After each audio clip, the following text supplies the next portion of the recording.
I'd taken gout pills for 24 years. I'm Neil. I spent 2 decades believing I'd always need medication, until one day I didn't. In the next 8 minutes, why I decided to test stopping, what my GP said, what happened in the 12 months after. Let's start with 1999. I was in my mid-20s, first gout attack, big toe. Woke up at 3 in the morning thinking something had broken in the night. I couldn't put weight on it, couldn't wear a shoe, I couldn't walk to the bathroom without gripping the wall. My GP sent me for bloods, urate was elevated. You've got gout, she said, we'll start you on allopurinol. And that was that. 1 tablet a day, every day, for the next 24 years. Here's what I thought at the time. Fair enough, gout is gout. It's a condition. You manage it. That's what medication is for. I wasn't questioning the system. I was relieved there was a tablet that made the pain go away. Except the pain didn't entirely go away. Because what I didn't understand then, and this took me an embarrassingly long time to figure out, is that the allopurinol wasn't fixing anything. It was lowering my uric acid numbers. Those are different things. 2014, blood test still showing elevated urate, still outside the reference range. I was on the medication and the medication wasn't even getting the numbers right, let alone fixing the joints, let alone fixing the reason my body was producing too much uric acid in the first place. I just kept taking the tablet because I didn't know there was another option. Let me give you the numbers because this is where it gets interesting. August 2014, urate was 0.53, outside the reference range on allopurinol. October 2014, it was 0.51, still outside, still on the medication. January 2015, urate was 0.44, slightly better, still elevated. March 2015, urate 0.46, back up again.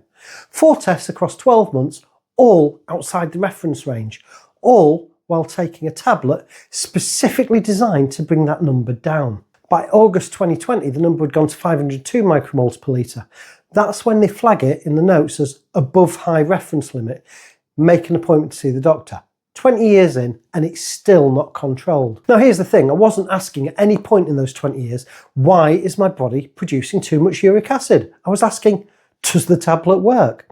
I should have been asking, what's driving this in the first place? Very different questions. Fast forward to Boxing Day 2023, the decision. I've told that story before. 18 stone, couldn't get up the stairs without getting winded. Looked in the mirror and something snapped. I started fasting, stopped eating ultra-processed food. Within 2 months, the weight was moving. The energy was coming back. And in February 2024, roughly 10 weeks after Boxing Day, I stopped all my medications. It wasn't impulsively, I'd been feeling better. And I felt like things were moving in the right direction. I stopped the allopurinol. I want to be honest about what I was expecting. I was expecting a gout attack, probably within a few weeks. Those attacks are painful in a way that's hard to describe unless you've had one. It's not a background ache, it's not stiffness, but white hot.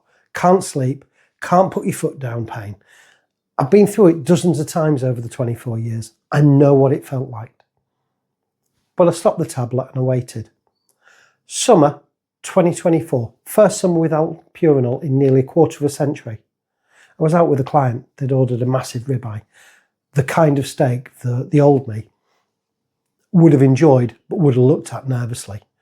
Red meat and gout have always had a complicated relationship. High purine foods, your body converts purines to uric acid. That's the received wisdom. That's why I'd been cautious around red meat for quite a while. I ate the steak, grass-fed, properly cooked, no nonsense. I went to bed that night waiting and I woke up the next morning fine. Day 2 I was fine and day 3 I was fine. I was still fine a week later. Nothing. No attack, no swelling, no pain. I ate that steak and nothing happened. Then around day 24 of my extended fast, this was summer 2025, so 18 months after stopping the medication, something else happened. I looked at my big toe. The crystals, I'd had visible uric acid crystal buildup on that joint for years. A lumpy, slightly swollen knuckle that I just accepted as part of who I am. It was gone. Or near enough gone that I had to look twice. That same day I decided to put on a pair of Birkenstocks. If you've ever had gout in your toe, you know why that matters. Birkenstocks have been sitting in the cupboard for years. Too much pressure on the joint. It just wasn't possible. I walked 4 miles in them without flinching. 24 years and a change in how I was eating and fasting had done something that 2 decades of daily medication had not managed. Everything here is tracked against real blood tests. Not a protocol I read about, not something I'm selling, just what actually happened when I did this, and I documented all of it. If that matters to you, subscribe. New videos every Monday, Wednesday and Friday. So what was actually going on? Here's what I think happened, and I want to be clear, this is my readings of my own N=1 data, alongside some science I've looked into. It's not a diagnosis, it's certainly not a prescription for anyone else, but it makes sense to me. Professor Janet Lord, she's a researcher at the University of Birmingham who studies inflammation and ageing, describes something called inflammaging. Her description, chronic, low-level inflammation that grumbles along for years. It's 2 to 3 times higher in older adults than in young people, and it drives disease. Heart disease, dementia, metabolic dysfunction, the kind of stuff that accumulates quietly for decades. Gout isn't separate from that picture. Gout is an inflammatory condition. Your body produces excess uric acid. It forms crystals in the joints. Those crystals trigger an inflammatory response, and the result is the attack you know about. The allopurinol was targeting one number, uric acid levels. Lower the uric acid, fewer crystals, fewer attacks. That's the theory. Except my uric acid levels were still outside the reference range for most of those 24 years, despite taking the tablet daily. What the medication wasn't touching was the systematic inflammation underneath, the environment in which uric acid was being overproduced. Professor Lord also talks about intermittent fasting, reducing inflammation. Her words, not mine. Fasting stimulates autophagy. She describes it as a little hoover going around the body, hoovering up everything and getting rid of the rubbish, and it drops inflammation down. That's what I think happened. 18 months of consistent fasting, switching away from ultra-processed foods. Those changes reduced the systemic inflammation that had been driving the problem. Not just managing the numbers, changing the environment. The allopurinol was managing the symptom. The fasting and the food changes addressed the cause. And once the cause shifted, the body regulated itself. That's a big claim for an N=1. I know, I can't say it would work for everyone. I'm not saying stop your medication. I never say that. What I'm saying is that in my case, after 24 years, the thing that actually shifted the problem wasn't the tablet I was taking. It was changing the inputs that were driving the problem in the first place. If I were starting this over, I'd have asked the question much sooner. Why is this happening? Not just how do I manage it? 24 years on a tablet without once sitting down with someone and asking what was causing my body to produce too much uric acid. That's not a criticism of the doctors that I saw. They were doing what the system does. Manage the number, keep the patient functional. But I wish that I'd been more curious earlier. If you're tracking your own urate readings and they're stubbornly outside the reference range, despite the medication, that's worth a conversation with your GP.